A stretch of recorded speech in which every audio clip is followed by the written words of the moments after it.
Entry जिस तरह हुई है ना, जो स्टाइल में, वो मुझे बहुत अच्छी लगी। पहले 2 गाड़ियां आगे आ रही हैं, पीछे इतनी ज्यादा गाड़ियां अभी चला रहा है कि खुद पाकिस्तानी जो बिल्कुल डफर्स हैं वो भी इसकी बातों पर बिलीव नहीं करते।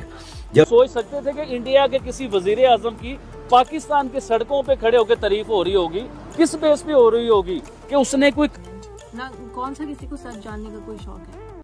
सब बहना चाहते हैं नफरत के दरिया में, समुंदर में, और हुकूमत आप मुल्क में आर्मी चीफ का तकर्रुर उस मुल्क का एक गैंग का सरबराह करता है। मोदी जी का फैन हूँ। जिस चीज के लिए लोग बड़ा क्रिटिसाइज करते हैं पाकिस्तान में, मुझे कहते हैं कि आप पाकिस्तानी होके इंडिया के वज़ीर आज़म की बात करते हो। देखिए, मैं आज अपनी सारी ऑडियंस को ये बात बताना चाहता हूँ कि पाकिस्तान के हिस्ट्री आप निकाल के देख लीजिए। जितने भी वज़ीर आज़म आए हैं, किसी की लंदन में प्रॉपर्टी है, किसी की यूरोप में प्रॉपर्टी है, किसी की पाकिस्तान में इतनी प्रॉपर्टी है कि पाकिस्तान के मालिक बन चुके हुए हैं। जो इधर पावर में आता है, जो गवर्नमेंट में आता है, जो वज़ीर आज़म बनता है, वो अमीर हो जाता है। अगर वो कारोबार 1 करोड़ का कर रहा है तो वो कारोबार 100 करोड़ पे उनका चला जाता है। अगर उनकी 1 कोठी है तो उनकी 20-20 कोठियां बन जाती हैं। तो इसी तरह ही प्राइम मिनिस्टर नरेंद्र मोदी, देखिए इंडिया तरक्की क्यों ना करे मैडम, फिर आज मुझसे आप बात करें ना ये वाली कि इंडिया तरक्की क्यों ना करे। उनके प्राइम मिनिस्टर की सिर्फ 3 करोड़ रुपए के सासे उनके जो है ना वो जाहिर हुए कि सिर्फ 3 करोड़ रुपए के उनके सासे हैं। और इनके तो ड्राइवरों के पास 3 करोड़ से ज्यादा के सासे होते हैं। 3 करोड़ से महंगी तो इनके पास गाड़ी होती है मैडम। आप इस चीज को देखें, हमारे जो वजीर आजम होते हैं ना, तो अपने बाद का पूरा सिलसिला बनाते हैं कि मेरे बाद मेरा बेटा आएगा, मेरे बाद मेरी बेटी आएगी। मोदी साहब के बाद कौन आएगा, मुझे आप बताइए। मोदी साहब का मुझे अपना घर दिखाएं जरा, किस किस्म का उनका घर है। एक सिंपल से एक रूम में रहते हैं। अच्छा, अभी रिसेंटली मैं इंडिया के यहाँ पर आबिद भाई मुझे ये बताएं कि नरेंद्र मोदी से या भारत की तरक्की से आपको क्या फायदा? बड़ी जबरदस्त आपने सवाल किया और बड़ा अच्छा इसका जवाब भी है। ये आपने सही कहा। आपके कहने का मकसद ये है कि इंडिया की जो तरक्की है उसमें आपका क्या फायदा है, आप क्या बात कर रहे हो। देखिए मैडम, मेरा रोल है इसके बीच में। आज मैं ये बात करूंगा तो मेरी अवाम में शऊर आएगा ना कि देखिए एक सिंपल इंसान वजीर आजम है, 150 करोड़ से ज्यादा की आबादी का वो वजीर आजम है। क्या उसे प्रोटोकॉल नहीं चाहिए?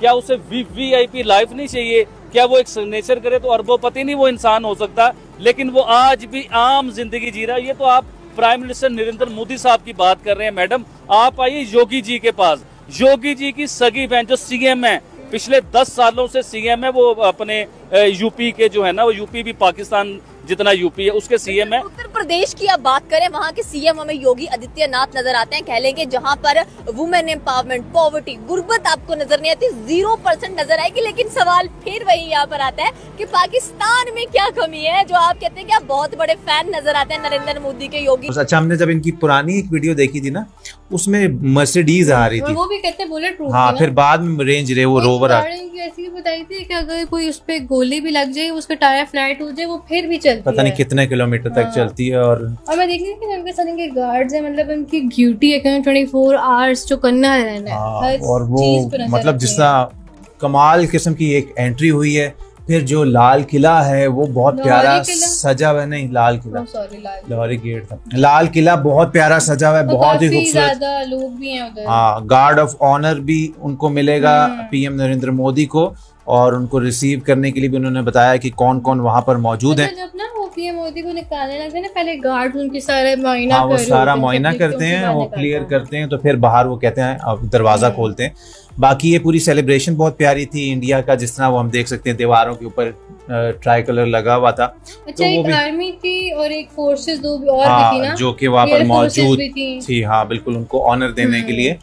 तो ये रिजवान रजी जो अपने आप को रजी दादा कहता है, और दादा इंडिया में काफ़ी जगहों पे बड़े भाई को कहते हैं, लेकिन ये लाहौर का दादा है। और लाहौर का दादा का मतलब है गुंडा।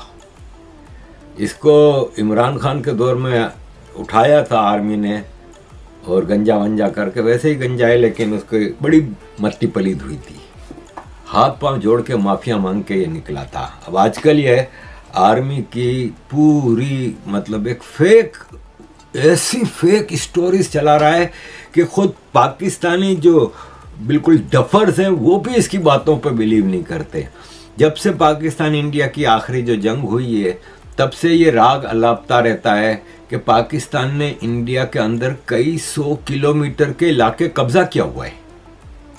मतलब कोई सेंसलेस बात कि कोई चलो 1 किलोमीटर भी कह दे तो समझ में आता है, कई 100 किलोमीटर कई इलाके कब्जा किया हुआ है और तब से लगातार अपने उस स्टेटमेंट पे कायम है। और अब कह रहा है कि 14 अगस्त को पाकिस्तान का नेशनल डे है जब, तो उस दिन पाकिस्तान उन कब्जा किए हुए इलाकों को पाकिस्तान में शामिल करके नक्शा जारी करेगा। अब कहाँ है नक्शा?